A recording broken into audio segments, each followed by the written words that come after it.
जवानों में आपसे मुखातिब हूँ, अल्लाह को बूढ़े की तौबा भी पसंद है, अल्लाह को हर एक शख्स की तौबा पसंद है, लेकिन ये बात जहन में रखो कि मेरे अल्लाह को जवान की तौबा बहुत ज्यादा पसंद है। मेरे और आपके आका मौला ने फरमाया आना हबीबुल्लाह, मैं अल्लाह का हबीब हूँ। कितना बड़ा एजाज है जो मेरे हुजूर का है। लेकिन एक दूसरे मुकाम पे इरशाद फरमाया अशाबुत्ताइबु हबीबुल्लाह, सुन लो जो जवान जवानी में तौबा करे वो भी अल्लाह का हबीब है। वो जवान जिसने अपनी जवानी अल्लाह की याद में गुजारी, अल्लाह के जिक्र में गुजारी। जवानों, इबादत की लज्जत भी जवानी में है। अगरचे जवानी मस्तानी होती है, जरा इस मस्तानी जवानी को तहज्जुद के मुसल्ले पे लाके देखो, क्या मस्ती चढ़ती है सजदों के अंदर, क्या लुत्फ है कयाम के अंदर, क्या सुकून है रकू के अंदर। इस जवानी को मालिक की चौखट पे लाओ, फिर देखना कि ये जवानी कितनी लज्जत आफरी होती है।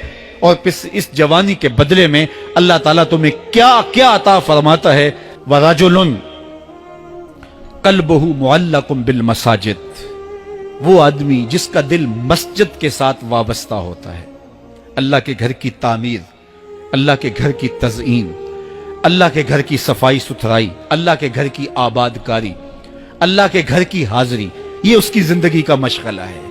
मस्जिद के साथ वाबस्ता है, उसको जुनून है अल्लाह का घर खूबसूरत हो, उसको जुनून है अल्लाह के घर में रौनक हो, उसको जुनून है कि अल्लाह के घर में सफाई सुथराई हो, पाकीज़गी हो, लोगों का आना हो और लोगों का मस्जिद से रब्त हो और मस्जिद की हिफाजत उसने अपने जुम्मे ली हुई है। मस्जिद के काम वो गुलामों की तरह करता है।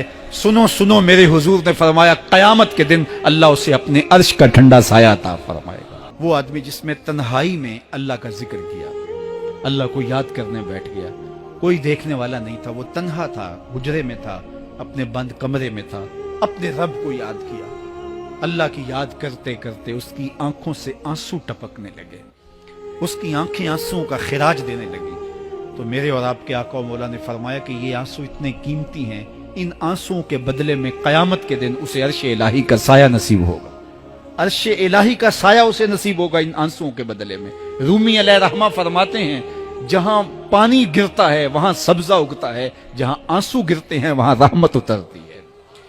तो इसलिए जो अल्लाह की याद में रोने का लुत्फ है और अल्लाह की याद में आंसू बहाने का अजर और सिला रखा गया है, ये गुनाहों को धो डालता है, ये अंदर की सफाई और सुथराई का सबब और जरिया है। मेरे और आपके आका मौला ने फरमाया रातों की तन्हाइयों में उठ के कुरान पढ़ा करो और कुरान पढ़ते हुए रोया करो।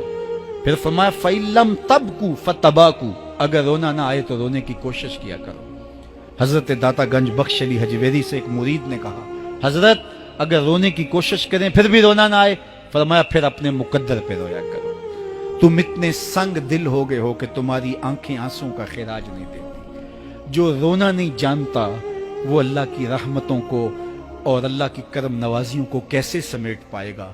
बच्चा रोता है तो मां दूध देती है। जब बंदा अल्लाह की हुजूर इल्हाओ जारी करता है, इज्ज करता है, इनकिसारी करता है, तो अल्लाह की रहमतों को जोश आता है और अल्लाह ताला की रहमतें उस पर बरसती हैं।